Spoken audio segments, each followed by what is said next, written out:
말씀을 대언하겠습니다. 마태, 마가, 누가복음을 공관복음서라고 하는데요. 이 공관복음서에 보게 되면 예수님께서 십자가에 고통스럽게 죽어 가실 때에 예수님의 곁을 지킨 사람이 있었는데 예수님의 곁을 끝까지 마지막까지 지켜준 사람들은 남자가 아니라 여자들이었다고 합니다. 성경은 그 여자들이 먼 발치에서 끝까지 예수님의 마지막 모습을 지켜보았다라고 말씀하고 있습니다. 오늘 본문 마가복음 15장 40절 41절입니다. 함께 읽겠습니다. 멀리서 바라보는 여자들도 있었는데 그 중에 막달라 마리아와 또 작은 야고보와 요새 어머니 마리아와 또 살로메가 있었으니 이들은 예수께서 갈릴리에 계실 때에 따르며 섬기던 자들이요 또 이외에 예수와 함께 예루살렘에 올라온 여자들도 많이 있었더라. 멀리서 바라보는 여자들도 있었는데 먼 발치에서 예수님의 마지막 순간을 지켜보았던 여성들의 이름이 거명되고 있습니다. 로마 제국에서 십자가 처형은 잔인한 메시지를 담고 있었다고 합니다. 두 가지입니다. 첫 번째, 로마의 평화는 폭력을 통해서 유지된다는 것입니다. 로마 제국의 평화를 흐트러뜨리는 사람들에게는 반드시 대가를 지불하게 하겠다. 이게 두 번째 십자가의 의미입니다. 로마의 평화는 폭력으로 유지됩니다. 그리고 로마의 평화에 도전하는 자는 십자가의 형벌을 받게 됩니다. 정리해보면 로마의 평화는 그리스도의 평화와 전혀 다른 평화입니다. 그리스도의 평화는 내가 십자가에 달려 죽음으로 다른 사람의 평화, 구원의 길을 젖혔다면 로마의 평화는, 세상의 평화는요, 다른 사람을 희생양 삼아서 제국의 평화를 유지하는 것입니다. 그런데 어떻게 해서 남자들은 다 도망쳤는데 여성들이 그 자리를 곁을 지켰을까요? 남자들보다 여성들이 더 믿음이 많았기 때문일까요? 절대 그렇지 않습니다. 여자들이 겁이 없었을까요? 그것도 아닙니다. 두려움과 함께 십자가 곁으로 나아간 것입니다. 애당초 처음부터서 이 십자가는 남자들을 향한 메시지를 담고 있다고 합니다. 애당초 여성들은 제외된 것입니다. 왜요? 여성들은 로마 제국의 위험스러운 존재가 아니기 때문에.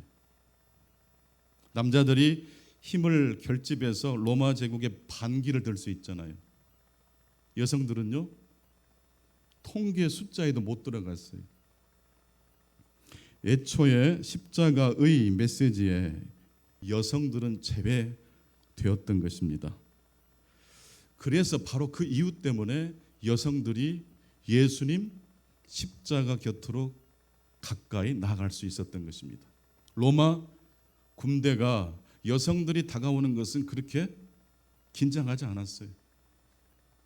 대수롭지 않은 존재들이었기 때문에, 약한 존재였기 때문에 역설적으로 예수님 곁을 지킬 수 있었습니다. 많은 사람들이 힘이 있어야지만이 예수님을 잘 섬길 수 있다고 착각을 합니다. 결정적 순간에 우리의 힘이 오히려 빠질 때라야 하나님께 영광을 돌릴 수가 있어요. 여러분, 하나님 안에서 여러분의 믿음이 강해지실 수 있기 바랍니다. 동시에 여러분의 연약함을 통해서 역사하시는 성령의 역사에 대해서 마음의 문을 활짝 여실 수 있기를 바랍니다. 엔도 슈사쿠라는 일본의 작가가 그런 말을 했다고 합니다. 모든 고통에는 외로움이 뒤따른다. 왜 이런 말을 했냐면요, 고통은 다른 사람이 내 대신 겪어줄 수가 없습니다. 그래서 모든 고통을 겪는 사람, 질병의 고통이든지 여러 가지 근심과 고통에 처해 있는 사람들은 무엇이 뒤따라온다는 것입니까? 외로움이 엄습합니다. 아픈 것도 서러운데 고독해요. 서러워요. 그래서 고통과 질병의 무게는 홀로 져야 됩니다. 죽음은 어떻습니까? 죽음 역시 홀로 지고 가야 되는 길입니다.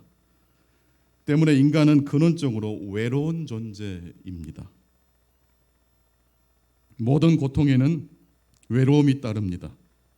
그래서 고통 플러스 외로움이 추가가 되기 때문에 의사들이 볼 때는 이 정도면 치유될 것 같은데 환자 입장에서는요 훨씬 더 통증이 더 증폭돼서 경험되는 겁니다. 그런데 간호사 선생님의 한마디가, 의사 선생님의 친절 한마디가 긴장된 마음을 누그러뜨려요.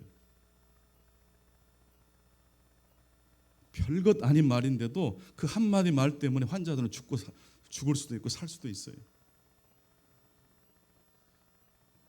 너무 통증에 힘들어서 마약도 들지 않는 고통 중에 있었던 한 사람이 너무 힘드니까 소리를 질렀는데 이때 간호사가 다가와서 손을 잡아주더래요.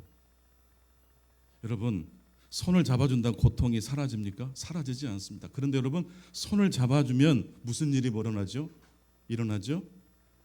그 환자는 결코 혼자가 아니라는 것입니다. 그래서 고통에서 뭐가 사라져요? 외로움이 사라져서 통증이 절감이 되는 것입니다.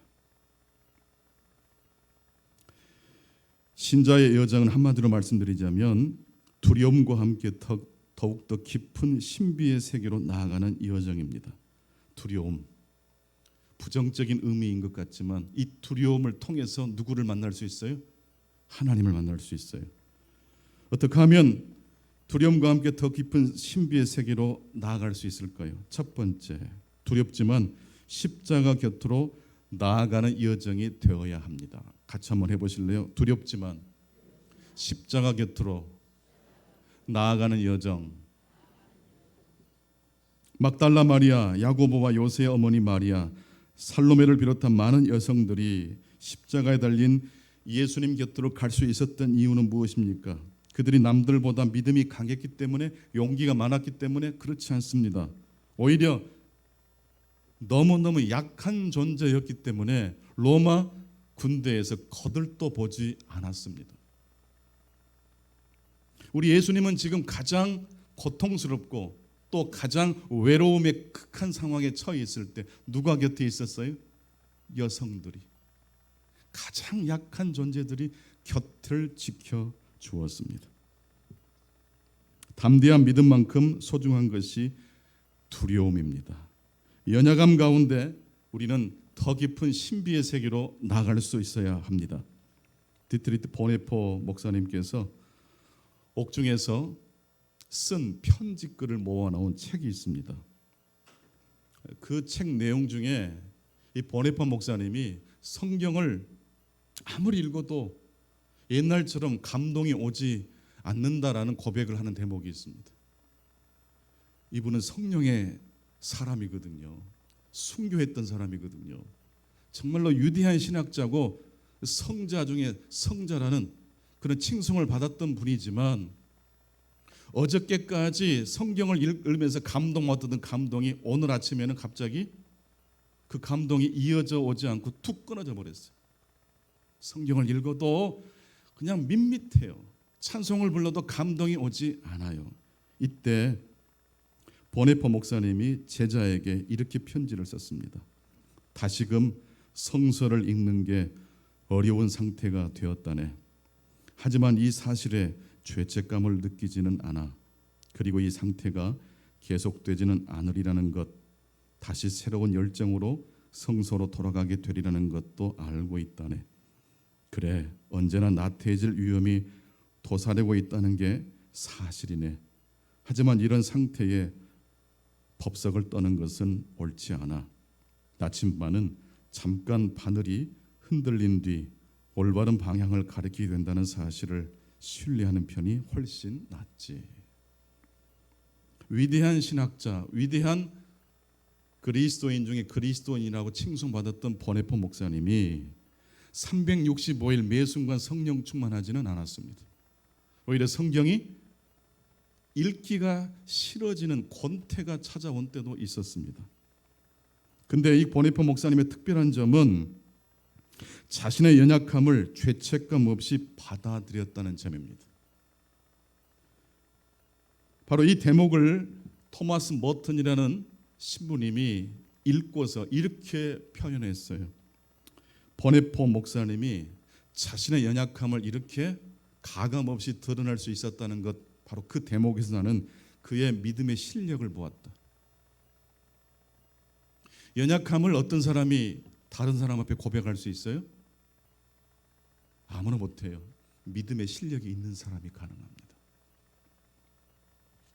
어떤 사람이 더 깊은 신비로 나아갈 수 있습니까? 이미 하나님의 은총이 나를 떠나버린 것 같이 신앙생활에 흥미를 잃어버린 데 불구하고 아닌 것처럼, 아나니와 삽비라처럼 아닌 것처럼 성령을 속이면 그 사람의 믿음이 좋은 걸까요? 아니면 있는 그대로 요즘에는 도통 성경이 읽어지지 않아, 요즘은 도통 하나님 말씀이 들려오지 않아 라고 말하는 것이 오히려 담대한 믿음이겠습니까? 성도 여러분, 담대한 믿음으로 십자가 곁으로 나아가실 수 있기 바랍니다. 성도 여러분, 담대한 믿음과 함께 두려움과 함께 예수 그리스도의 십자가 곁으로 나아가실 수 있기를 바랍니다. 둘 다 하나님을 만나는 통로가 될 줄로 믿습니다. 우리는 보통 최고의 하나님 교회 최선의 것을 드리자라는 말을 합니다. 아주 좋은 말입니다. 최고의 하나님께 따라합시다. 최고의 하나님께 최선의 것을 드리자. 얼마나 좋습니까? 여러분, 이 말씀만, 이 문장만 반복하면 좋을 것 같지만 그렇지 않습니다. 이 문장을 통해서 은혜 받은 사람이 365일 내내 이 문장을 외칠 때 위로가 되고 은혜가 되겠습니까? 그렇지 않아요. 오늘은 왠지 하나님이 계시지 않은 것처럼 여겨진다라고 말도 할 수 있어야 돼요. 제가 지난주에 어떤 책을 보고 묵상하다가 가장 좋은 것과 가장 덜 나쁜 것을 비교해 놓는 대목을 읽었습니다. 여러분, 가장 좋은 것을 지향하는 것과 가장 덜 나쁜 것을 인생의 기준으로 삼는 사람은 어떤 차이가 있을까요? 가장 좋은 것을 추구하고 그 기준을 가지고 신앙생활하는 사람, 좋아요, 나빠요? 좋죠. 가장 좋은 것을 추구해야죠. 근데 이 기준이 내가 성령 충만할 때는 참 좋지만 내가 낙심되고 미끄러졌을 때는요, 이 기준이 나를 구원할 수 있습니까? 구원 못해요. 그런데 가장 덜 나쁜 것을 선택해 볼 때는 어떤 일이 벌어집니까? 가장 덜 나쁜 것을 선택하려고 하면, 좋은 것을 선택하려고 하면 우등생밖에 고를 게 없어요. 근데 가장 덜 나쁜 것을 기준으로 하면요, 어떤 사람이 하나님을 만날 수 있어요? 웬만한 사람은 다 하나님 만나게 될 줄로 믿습니다. 이 자리에 오신 여러분들 중에 마음이 답답하고 그냥 예배도 드리기 싫고 그런 분들이 있을 수 있어요. 하지만 여러분, 집에 계시지 않고 오신 걸 환영합니다.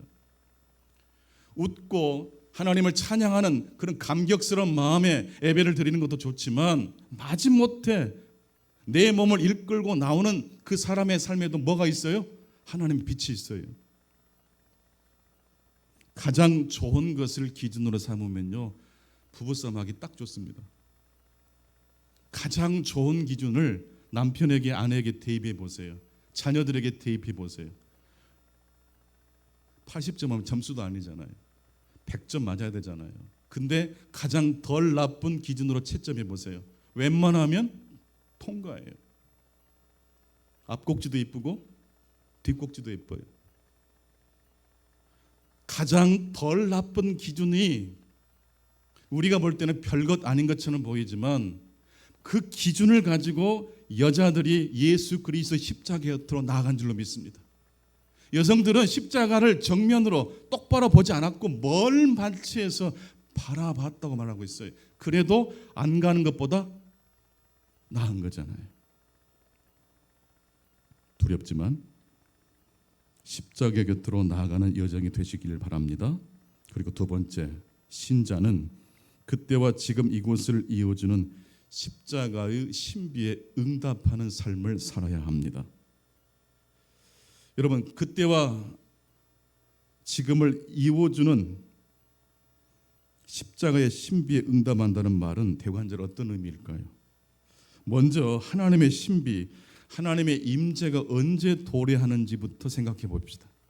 여러분, 하나님의 임재가 언제 느껴지십니까?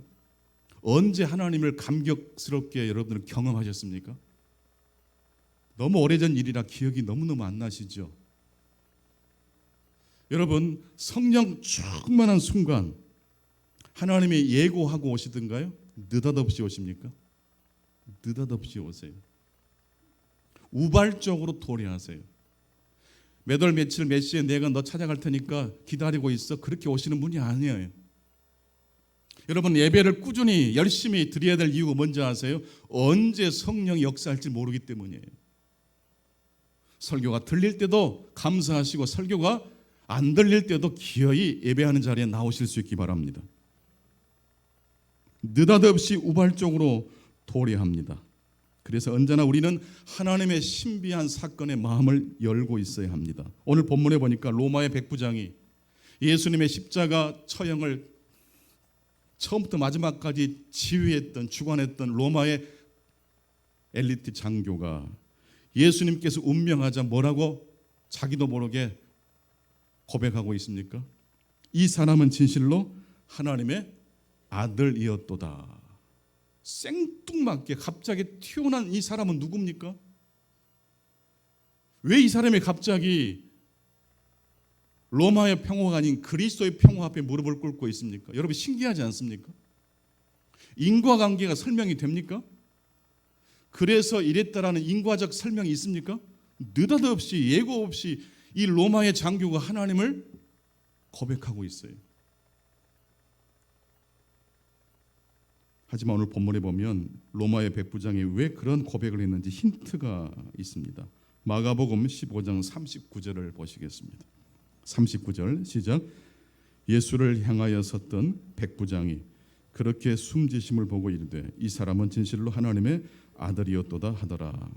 이 백부장은요, 예수님을 향하여 서 있었다라고 말씀하고 있어요. 예수님을 옆에서 살짝 본 게 아니라 예수님을 정면에서 응시했다고 말하고 있어요. 예수님께서 고문을 당하고 재판을 받고 십자가 골고다 언덕길을 올라오고 팔에 못이 박히고 발에 못이 박히는 그 모든 십자가의 형벌을 받는 절차 과정을 총지휘한 사람, 그 모든 과정을 이 백부장은 보았다는 거예요. 십자가에 못 박힌 예수만 보았을까요? 십자가 위에서 예수님이 7마디 하셨을 때 그 모든 이야기를 다 들었을까요? 아버지여, 저들의 죄를 용서하소서. 저들이 자기들이 하는 일이 무엇인지 알지 못하나이다. 그리고 마지막에 다 이루었도다 라는 말과 함께 숨이 멎었을 때 백부장은 자기도 모르게 이는 진실로 하나님의 아들이었도다라고 고백합니다. 오늘도 영상을 잠깐 보았지만 저와 여러분들도 예수님의 십자가를 옆에서 슬쩍 보는 게 아니라 정면에서 그 과정을 다 추적해서 백부장과 함께 모든 과정을 다 참여했다면 우리 역시 무슨 고백을 할 수밖에 없어요? 이는 진실로 하나님의 아들이었도다.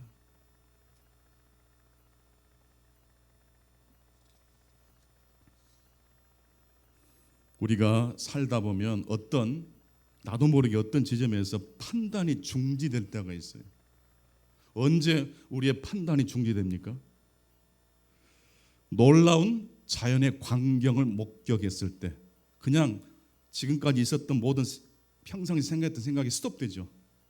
그 장면에 압도가 돼버리기 때문입니다. 또 내가 예상하지 못했던 어떤 놀라운 일을 경험했을 때 역시 판단 중지가 됩니다.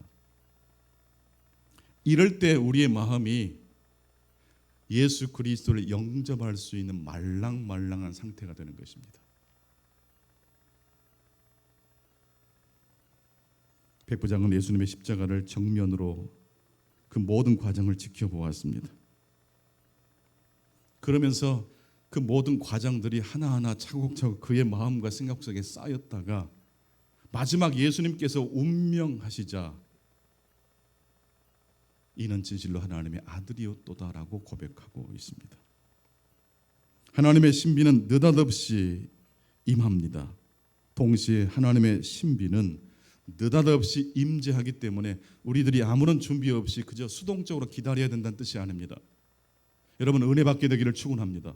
그러려면 말씀을 듣고 지나갈까요? 들은 말씀 또 들을까요? 듣고 또 듣게 되기를 바랍니다. 우리 인간이 노력해야 될 부분은 노력해야 마땅하죠.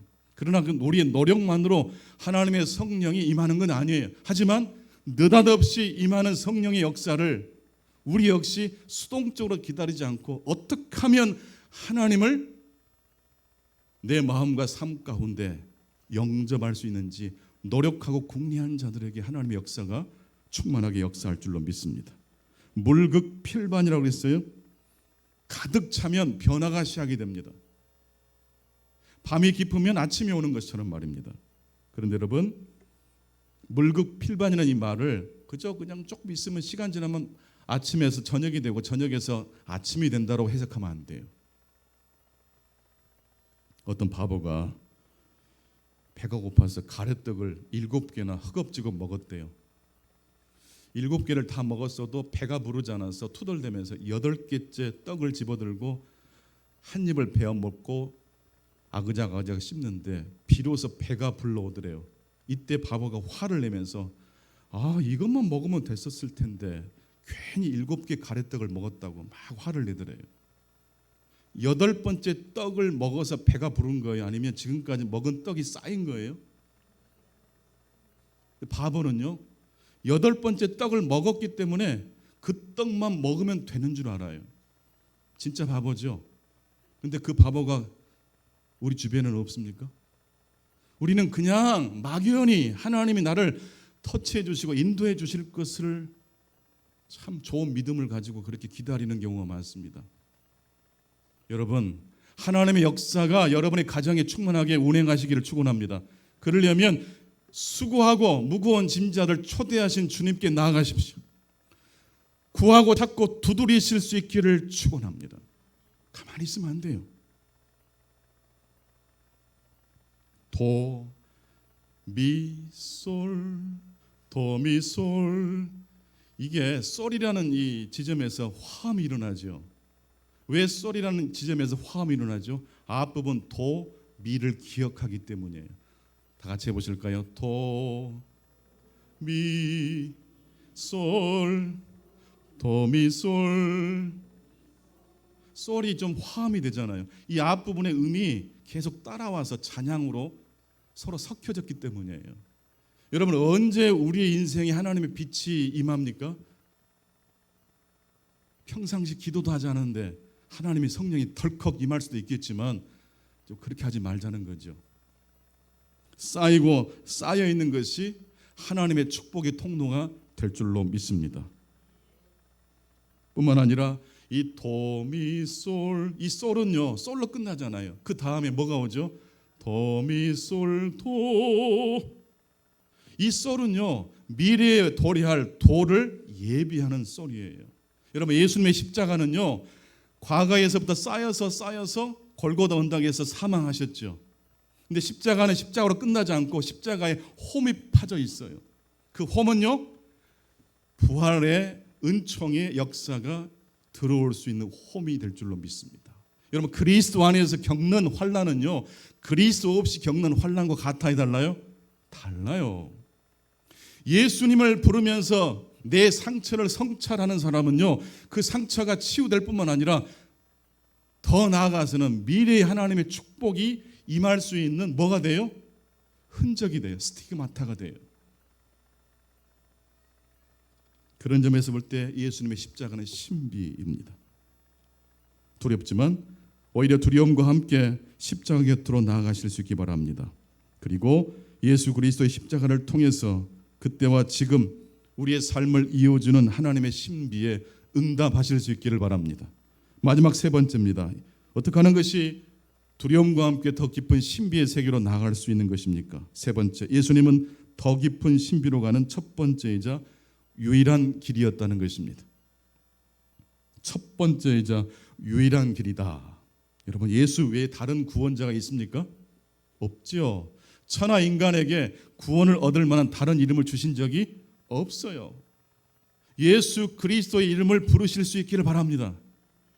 그런데 여러분, 저는 예수를 유일하신 나의 구원자로 믿습니다. 하지만 저는 제가 예수 그리스도를 다 그분의 성품이 어떤 분인지, 그분의 행하시는 일을 내가 다 이해했다고 저는 장담할 수 없습니다. 예수님을 믿지만 저는 예수님을 아직 모릅니다. 그래서 날마다 설레요. 성경을 읽을 때도 설레고 책을 읽을 때도 설레요. 내가 아직 헤아리지 못한 예수 그리스도의 은총을 만나는 역사가 기대가 되기 때문에 그렇습니다. 여러분, 신앙생활에 다시 한번 여러분 삶 가운데 성령의 불꽃이 임하기를 축복합니다. 그러려면 우리의 삶 가운데 무엇이 필요한지 아십니까? 예수님이 첫 번째 그리고 유일한 길이 되어야 됩니다.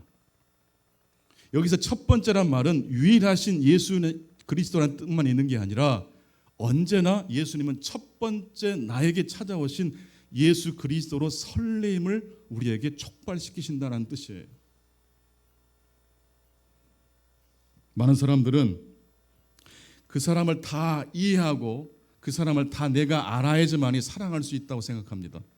근데 여러분, 다 알고 나면 사랑이 됩니까? 오히려 사랑이 식지요. 왜 그런데 어떤 사람과의 관계는 더 깊어지고 더 넓어져요? 그 사람을 내가 아직 다 모르는 것 같을 때 더 만나고 싶지 않아요? 여러분, 연애를 시작할 때 청년들 다 알고 다 자료조사 끝난 다음에 연애를 시작합니까? 미처 다 알지 못하지만 뭔가 끌리는 것이 있어서 가잖아요. 신앙생활도 마찬가지예요. 다 알고 가는 것이 다 좋은 건 아니에요.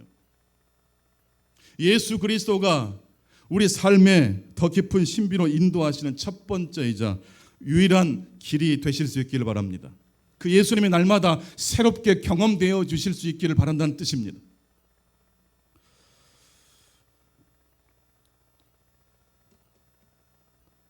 여인들끼리 서로 다투다가 이렇게 서로에게 말을 했답니다.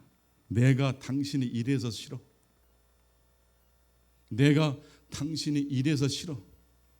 이게 말하는 사람도 쉽지 않은 말이지만 듣는 사람은요 엄청나게 파괴력이 있어요. 당신은 이래서 싫어. 왜 이 말이 그냥 사람의 말인데 이 말을 한 사람도 받은 사람도 충격파가 클까요? 이게 확정적인 문장이기 때문에 그래요. 확정적인 말이기 때문에 그래요. 이왕이면 오늘은 당신이 되게 밉지만 내일을 기대해 볼게. 같이 부부싸움 하더라도 괜찮지 않습니까? 오늘은 전반전은 크게 싸우고 후반전에 서로 화해하는 무드로 가자고 실컷 이야기하다가 후반전 딱 시간 딱 끝나면 어떻게 해요? 과일 깎아 올까요? 분위기 전환을 시키는 거예요. 그런데 당신은 왜 항상 그 모양이야? 당신은 왜 항상 그래? 이 말 속에 미래가 있습니까? 과거는 있는데 미래가 없어요. 여러분, 왜 60이 되고 70이 되고 80이 돼도 실수할까요? 처음 살아보기 때문이랍니다. 모든 걸 다 경험하고 미래를 살아간 사람 없어요. 그래서 언제나 우리는 이 80을 맞이한 아침이 처음인 거예요. 동시에 80이 된 나에게 예수님은 몇 번째로 오시는 분이십니까? 첫 번째로. 유일한 분으로 오시는 분이신 줄로 믿습니다. 진정한 아름다움은요, 아름다움이 인식되자마자 사라져버려요. 이게 진짜예요. 그래서 아도르르라는 그 사람은 이렇게 말을 했어요.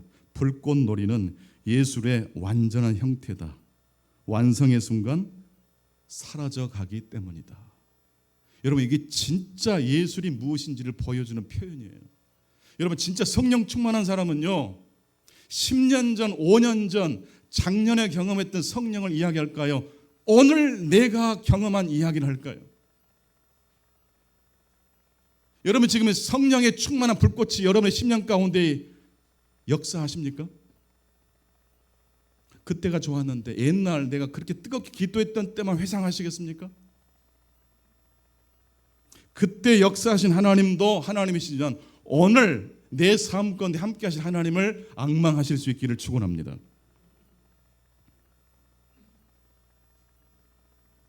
진짜는요, 불꽃이 확 일어난 다음에 사라지는 게 진짜예요.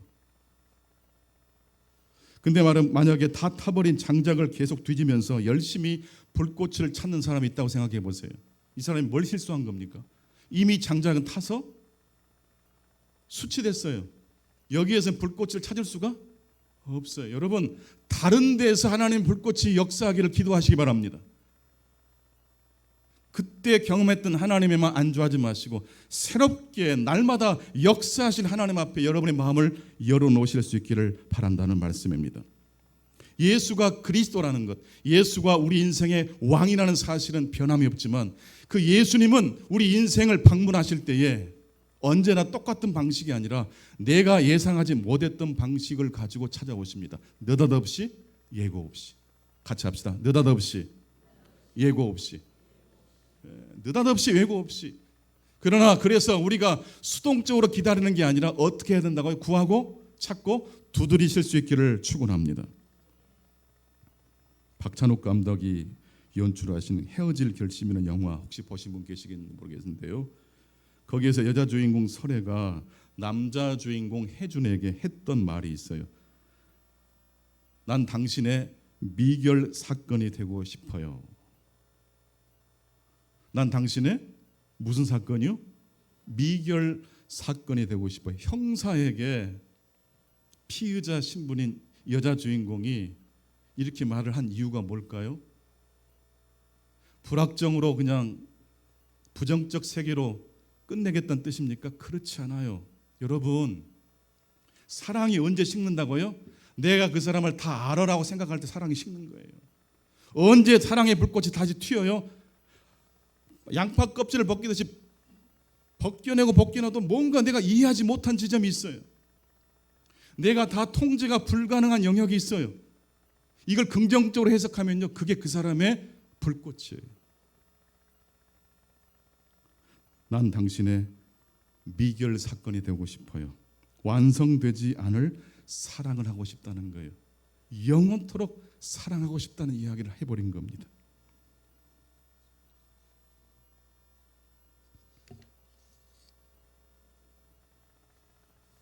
계속 신앙이 살아있으려면 하나님을 다 이해할 수 있는 부분이라고 확정 짓지 않고 아직도 나는 예수님이 첫 번째셔.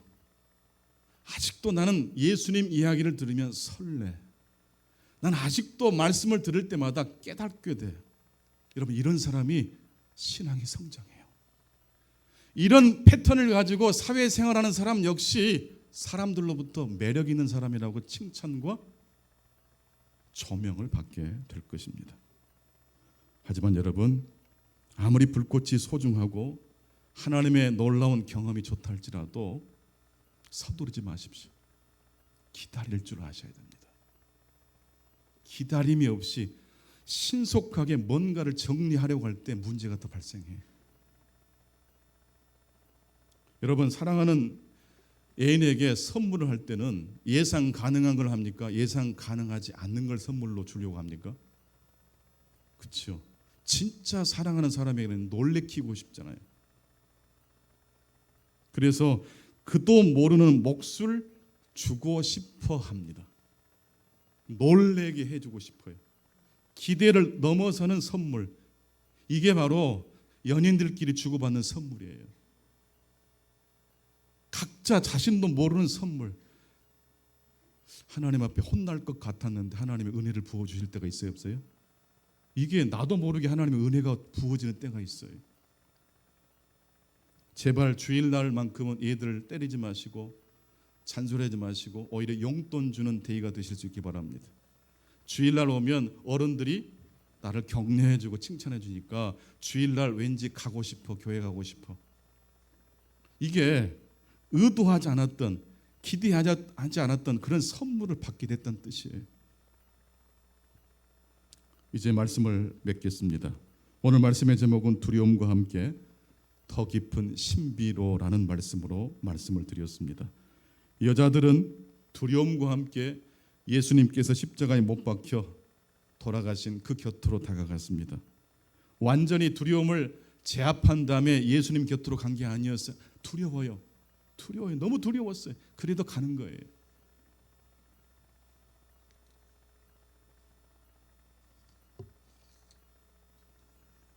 일본의 유명한 영화 감독 하마구치 류스케라는 감독이 드라이브 마이 카라는 하루키의 소설을 가지고 만든 영화가 있어요. 근데 그 영화에서 가장 명대사는 딱 이 문장입니다. 나는 제대로 상처받았어야 했어. 같이 해보실까요? 나는 제대로 상처받았어야 했어. 남자 주인공 기우쿠가 연극을 연출하는 아주 성공한 연출자로 살아갔고, 아내 오토는 아주 아름다운 미모를 소유한 드라마 작가로 아주 뛰어난 재능을 발휘하면서 살았습니다. 어느 날 남편 가오쿠가 해외 출장을 떠나게 됐는데 그만 비행기가 연착되는 문자를 받고 다시 집으로 돌아왔는데 열쇠로 문을 열고 집에 들어가 보니까 말도 안 되는 장면이 자기 눈앞에 펼쳐졌어요. 사랑하는 아내가 어떤 남자랑 불륜을 하고 있는 장면을 목격하고 만 거예요. 영화니까요. 너무 거시기하고 저를 쳐다보지 마세요. 영화입니다, 영화. 근데 얼마나 충격을 받았겠어요. 근데 당장 그만둬라고 해야 되는데 이 남자가 그만 문을 닫고 나가버렸어요. 왜 그랬을까요? 상처를 안 받았기 때문일까요? 너무 상처를 받았겠죠. 근데 내가 만약 화를 내면 아내가 자신을 떠날까 봐 두려운 나머지 이 남자 주인공은 진실을 직면하지 않고 진실을 회피하고 말았어요. 상처를 회피하고 말았어요. 며칠이 지난 다음에 아무리 생각해도 아내가 남편이 평상시와 다른 행동을 하는 걸 낌새를 차리고 아내 오토가 남편에게 이렇게 말을 합니다. 여보, 오늘은 좀 일찍 퇴근하세요. 당신에게 내가 할 말이 있어요. 오늘 내가 당신에게 할 말이 있어요. 남편 입장에서는 굉장히 두근두근하죠. 이혼을 하자고 할 건가, 별 상상이 다 되잖아요. 근데 여러분, 걱정과 염려가 되면 좋은 상상보다는 나쁜 상상이 막 증폭되잖아요. 일찍 퇴근해야 되는데 그 말이 자기에게 불리한 부정적 말을 아내에게 들을까 봐 무서웠던 남자 주인공이 헤매다가 정말로 늦게 겨우겨우 집에 귀가합니다. 문을 열고 들어갔더니 아내가 심장마비로 쓰러져 넘어져 있었어요. 그렇게 아내는 갑작스럽게 죽어버리고 말았어요. 바로 이 영화는 여기서부터 시작을 해요. 아내가 나에게 무슨 이야기를 하려고 했는지 이제 더 이상 알 수가 없게 돼버렸어요. 그래서 이 남자 주인공이 이렇게 말을 해요. 나는 제대로 무엇을 받았어야 했어? 상처를 받았어야 했어. 상처를 직면하는 것이 두려운 나머지 늦게 귀가했고 조금 일찍 왔더라면 자기가 아내를 살릴 수도 있었을 텐데, 더 나아가서 아내에게 내가 들어야 될 말, 우리가 들어야 될 말을 들었을 텐데. 성도 여러분, 고난주간입니다. 십자가를 정면으로 응시하실 수 있기 바랍니다. 여러분, 개개인의 십자가 역시 내 자신에게 아픔으로 너무 다가올까 봐 외면하거나 회피하지 마시고 정면으로 예수님과 함께 그 십자가를 정면으로 응시하고 바라보실 수 있기 바랍니다. 그럴 때 두려움과 함께 더 깊은 신비의 세계로 들어가게 될 줄로 믿습니다. 기도하겠습니다. 고마우신 하나님, 고난주일입니다. 예수님의 십자가의 흔적이 단순한 상처의 흔적을 넘어 부활의 놀라운 역사를 가지고 오는 깊이 패인 상처였음을 기억합니다.